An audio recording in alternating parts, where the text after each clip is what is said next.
Hello दोस्तों, जय श्री राम। कैसे हो दोस्तों? मेरे इस चैनल आशा जी के स्टडी में आपका हार्दिक हार्दिक स्वागत है। दोस्तों, मेरा नाम अमित केवट है। आज हम भारतीय संविधान से रिलेटेड बहुत इंपॉर्टेंट क्वेश्चन आंसर लेकर आए हैं, जो कि हर एक एग्जाम में पूछे जाते हैं। तो दोस्तों, आपसे हमारा निवेदन है कि अगर आप भी अपने माता पिता का नाम रोशन करना चाहते हैं तो ये वीडियो आपके लिए बहुत ही ज़रूरी है। तो वीडियो को लास्ट तक ज़रूर देखना। ये वीडियो अपने दोस्त या रिश्तेदारों को भी शेयर ज़रूर कर देना, ताकि उनकी भी आपके हाथे हेल्प हो सके। कहते हैं मंजिल उन्हीं को मिलती है जिनके सपनों में जान होती है, पंखों से कुछ नहीं होता, हौसले से उड़ान होती है। तो चलिए हम वीडियो की शुरुआत करते हैं। दोस्तों, जैसा कि आपका पहला प्रश्न पूछ रहा है, उच्च न्यायालय के मुख्य न्यायाधीश तथा अन्य न्यायाधीशों को प्रतिमाह क्रम से वेतन मिलता है। कितना वेतन मिलता है? प्रश्न पूछ रहा है, उच्च न्यायालय के मुख्य न्यायाधीश तथा अन्य न्यायाधीशों को प्रतिमाह क्रम से कितना वेतन मिलता है? दोस्तों, कितना मिलता है? वो मिलता है 22,500। कितना मिलता है? 22,500। तो पहले प्रश्न को जो राइट आंसर है वो ऑप्शन डी हो जाएगा आपका राइट आंसर। अब चलते हैं अपने दूसरे प्रश्न की ओर। दूसरा प्रश्न क्या पूछ रहा है? दूसरा प्रश्न आपका पूछ रहा है, भारत में उच्च न्यायालय के प्रधान न्यायाधीश के पद पर आसीन सर्वप्रथम महिला न्यायाधीश कौन थी? निम्नलिखित ऑप्शन में से। प्रश्न पूछ रहा है, भारत में उच्च न्यायालय के प्रधान न्यायाधीश के पद पर आसीन सर्वप्रथम महिला न्यायाधीश कौन थी? तो कौन थी दोस्तों? वो थी लीला सेठ। लीला सेठ थी।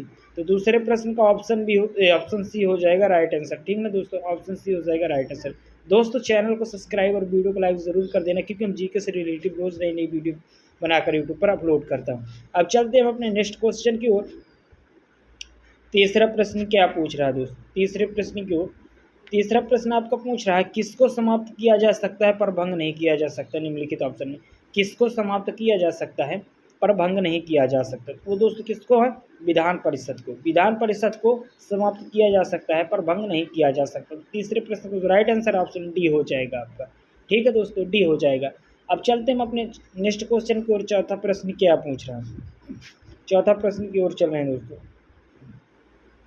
चौथा प्रश्न आपका पूछ रहा है, विधान परिषद की कुल सदस्य संख्या का कितना भाग माध्यमिक स्कूलों, कॉलेजों और विश्वविद्यालयों के शिक्षकों द्वारा निर्वाचित होता है? निम्नलिखित ऑप्शन में से।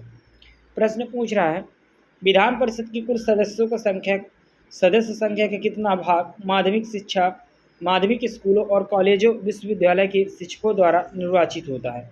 तो जो दोस्तों चौथे प्रश्न का राइट आंसर हो जाएगा आपका, हो जाएगा डी।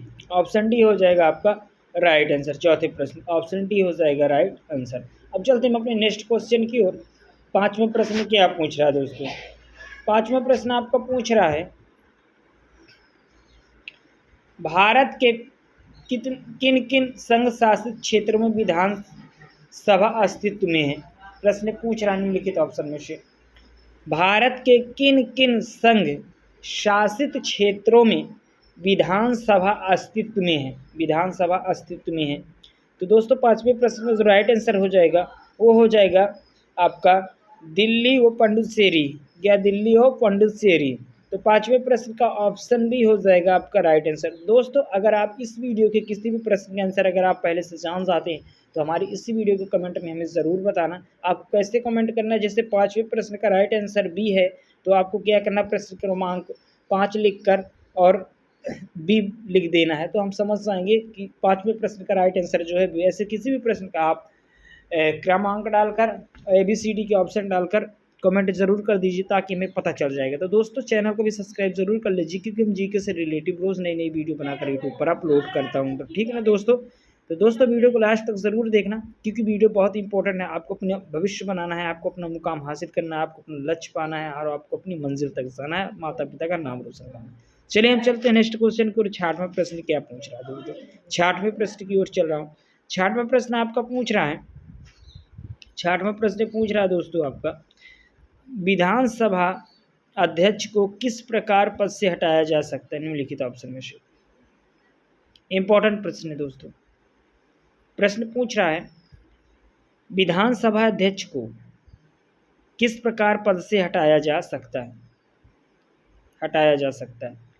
तो विधानसभा अध्यक्ष को किस प्रकार पद से हटाया जा सकता है? तो दोस्तों वो है, विधानसभा के सदस्यों द्वारा साधारण बहुमत से पारित संकल्प द्वारा। किसके द्वारा? विधानसभा के सदस्यों द्वारा साधारण बहुमत से पारित संकल्प द्वारा।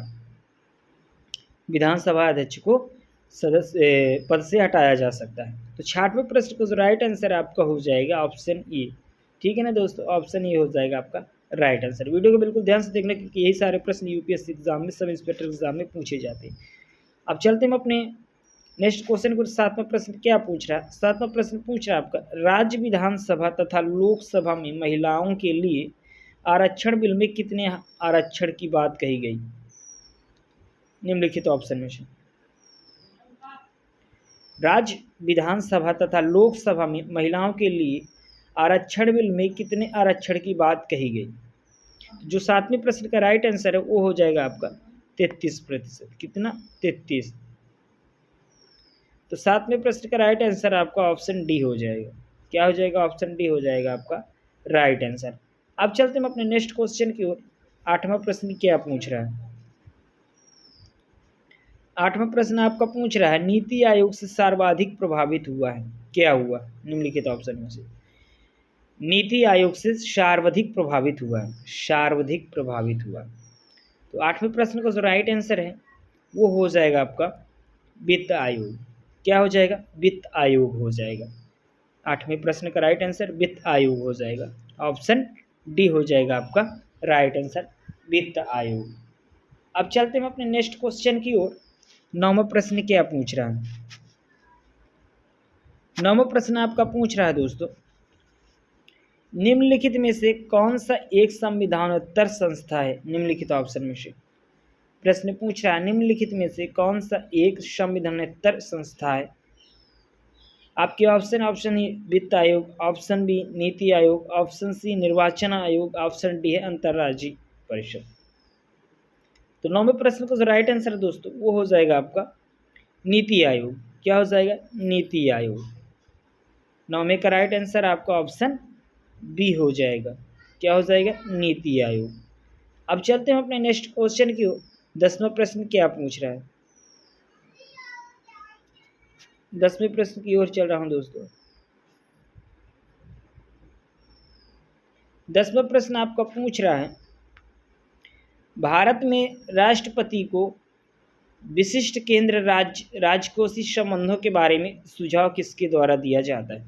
निम्नलिखित ऑप्शन में से प्रश्न पूछ रहा है, भारत में राष्ट्रपति को विशिष्ट केंद्र राजकोषीय संबंधों के बारे में सुझाव किसके द्वारा दिया जाता है? तो किसके द्वारा दिया जाता है दोस्तों? वो दिया जाता है आपका वित्त आयोग द्वारा। किसके द्वारा दिया जाता है? वित्त आयोग द्वारा दिया जाता है। तो 10वें प्रश्न का जो राइट आंसर है आपका ऑप्शन डी हो जाएगा राइट आंसर। अब चलते हैं अपने नेक्स्ट क्वेश्चन की ओर। आपको 11वां प्रश्न क्या पूछ रहा है? 11वें प्रश्न की ओर चल रहा हूं दोस्तों। 11वां प्रश्न आपका पूछ रहा है, किसी नीति निर्देशक सिद्धांत को प्राय समाजवादी माना जाता है? निम्नलिखित ऑप्शन में प्रश्न पूछ रहा है, किसी नीति निर्देशक सिद्धांत को प्राय समाजवादी माना जाता है? निम्नलिखित ऑप्शन में से तो 11वें प्रश्न का राइट आंसर हो जाएगा दोस्तों वो हो जाएगा ग्राम पंचायतों की स्थापना। क्या है? ग्राम पंचायतों की स्थापना। 11वें प्रश्न का राइट आंसर ऑप्शन ये हो जाएगा ग्राम पंचायतों की स्थापना। अब चलते हैं अपने नेक्स्ट क्वेश्चन की ओर। 12वां प्रश्न क्या पूछ रहा है? 12वां प्रश्न आपका पूछ रहा है, निम्नलिखित में से कौन सा एक भारत के संविधान में यथा प्रतिष्ठापित राज्य की नीति के निदेशक तत्व का भाग नहीं है? निम्नलिखित में से प्रश्न पूछ रहा है, निम्नलिखित में से कौन सा एक भारत के संविधान में यथा प्रतिष्ठापित राज्य की नीति के निदेशक तत्व का भाग नहीं है? तो जो 12वें प्रश्न का राइट आंसर हो जाएगा आपका वो हो जाएगा स्वायत्त विधि का संरक्षण। क्या हो जाएगा? स्वायत्त विधि का संरक्षण, पर्सनल लॉ। ठीक है ना दोस्तों? तो 12वें प्रश्न का जो राइट आंसर है ऑप्शन सी हो जाएगा। अब चलते हैं नेक्स्ट क्वेश्चन की ओर। 13वां प्रश्न क्या पूछ रहा है दोस्तों?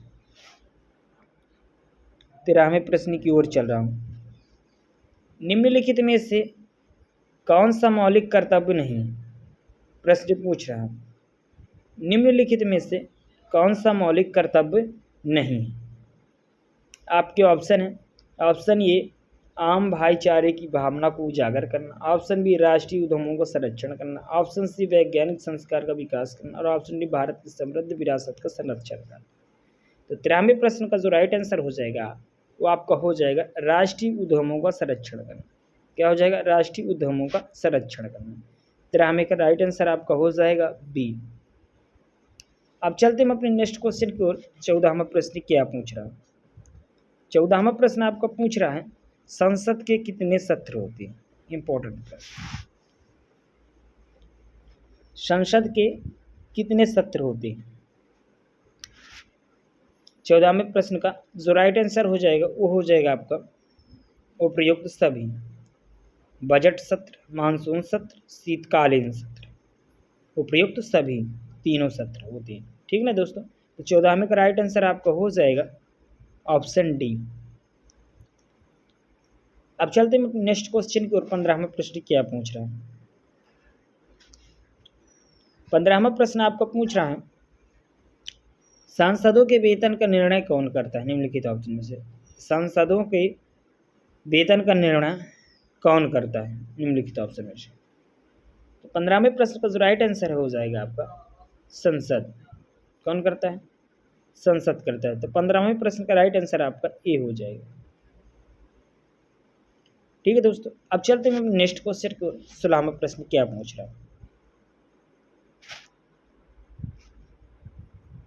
16वां प्रश्न आपका पूछ रहा है निम्न में से कौन सी आहारता होनी चाहिए? निम्नलिखित ऑप्शन में से निम्न में से कौन सी आहारता होनी चाहिए? 16वें प्रश्न का जो राइट आंसर है दोस्तों वो हो जाएगा उपयुक्त सभी होनी चाहिए। क्या होनी चाहिए? उपयुक्त सभी होना चाहिए। वह किसी एक या अधिक उच्च न्यायालयों में लगातार कम से कम 5 वर्ष तक न्यायाधीश के रूप में कार्य कर चुका हो। ऑप्शन बी वह किसी एक या अधिक उच्च न्यायालयों में लगातार 10 वर्षों तक आधाधिकता रहा हो। ऑप्शन सी है वह एक पारंगत विविधता हो। तो तीनों होना चाहिए। ठीक है ना दोस्तों? उपयुक्त में से कोई भी। ठीक है, तो 16वें का जो राइट आंसर है वो आपका हो जाएगा ऑप्शन डी। अब चलते हम अपने 17वें प्रश्न की ओर। 17वां प्रश्न क्या पूछ रहा है? 17वां प्रश्न आपका पूछ रहा है सर्वोच्च न्यायालय के न्यायिक कामकाज के लिए किस भाषा का प्रयोग किया जाता है? इंपॉर्टेंट प्रश्न। सर्वोच्च न्यायालय के न्यायिक कामकाज के लिए किस भाषा का प्रयोग किया जाता है? जो 17वें प्रश्न का राइट आंसर है वो हो जाएगा आपका अंग्रेजी। क्या हो जाएगा? अंग्रेजी। 17वें का ऑप्शन भी राइट आंसर हो जाएगा अंग्रेजी। अब चलते हैं अपने नेक्स्ट क्वेश्चन की ओर। 18वां प्रश्न क्या पूछा? 18वां प्रश्न आपका पूछ रहा है निम्नलिखित में से किस मुकदमे में भारतीय सर्वोच्च न्यायालय ने सर्वप्रथम संविधान के मौलिक लक्षण का सिद्धांत प्रतिपादित किया? प्रश्न पूछ रहा है निम्नलिखित में से किस मुकदमे में भारतीय सर्वोच्च न्यायालय ने सर्वप्रथम संविधान के मौलिक लक्षण का सिद्धांत प्रतिपादित किया? तो 18वें प्रश्न का जो राइट आंसर है वो हो जाएगा आपका गोलकनाथ बनाम पंजाब राज्य। गोलकनाथ बनाम पंजाब राज्य। 18वें का जो राइट आंसर है ऑप्शन ये हो जाएगा। ठीक है दोस्तों, अब चलते हैं अपने नेक्स्ट क्वेश्चन की ओर। 19वां प्रश्न क्या पूछ रहा है? 19वां प्रश्न आपका पूछ रहा है सर्वोच्च न्यायालय के जजों का वेतन किससे आहरित होता है? निम्नलिखित ऑप्शन में से सर्वोच्च न्यायालय के जजों का वेतन किससे आहरित होता है? आपके ऑप्शन है ऑप्शन ए सहायक अनुदान, ऑप्शन बी आकस्मिकता निधि, ऑप्शन सी संचित निधि और ऑप्शन डी लोक लेखा। तो 19वें प्रश्न का जो राइट आंसर हो जाएगा वो हो जाएगा आपका संचित निधि। संचित निधि। 19वें प्रश्न का राइट आंसर सी हो जाएगा। अब चलते हैं अपने आखिरी प्रश्न की ओर। 20वां प्रश्न क्या पूछ रहा है? 20वां प्रश्न आपका पूछ रहा है लक्षद्वीप संघ शासित प्रदेश किस उच्च न्यायालय के क्षेत्राधिकार के अंतर्गत आता है? निम्नलिखित ऑप्शन में लक्षद्वीप संघ शासित प्रदेश किस उच्च न्यायालय के क्षेत्राधिकार के अंतर्गत आता है? किसके आता है दोस्तों? वह केरल उच्च न्यायालय। किसके? केरल उच्च न्यायालय। तो 20वें प्रश्न का राइट आंसर आपका ऑप्शन डी हो जाएगा। दोस्तों आपने हमारी इस वीडियो को यहाँ तक देखा, आपका दिल से धन्यवाद करता हूँ। ये वीडियो के किसी भी प्रश्न का अगर आंसर आप पहले से जान गए तो हमें कमेंट में ज़रूर बताएं। जिस तरह से हमने आपको बताया था कमेंट आपको किस तरह करना है, और ये वीडियो अपने दोस्त या रिश्तेदारों को भी शेयर ज़रूर कर दीजिए ताकि आप वो भी पढ़कर अपना एग्ज़ाम दे सकें। तो दोस्तों अगर आपने हमारे इस चैनल को अभी तक सब्सक्राइब नहीं किया है, चैनल को भी सब्सक्राइब ज़रूर कर लीजिए, क्योंकि हमने पहले ही आपको कहा कि हम जीके से रिलेटेड, हर एक एग्जाम से रिलेटेड रोज़ नए नए यूट्यूब पर वीडियो बनाकर अपलोड करते हैं, तो ताकि वो आप तक पहुंच सके। दोस्तों आशा करता हूं कि आप समझ ही गए हैं। तो चलिए इस वीडियो में इतना ही, मिलता हूं आपको अगले वीडियो में। तब तक के लिए जय श्री राम, जय हिंद, वंदे मातरम, भारत माता की जय।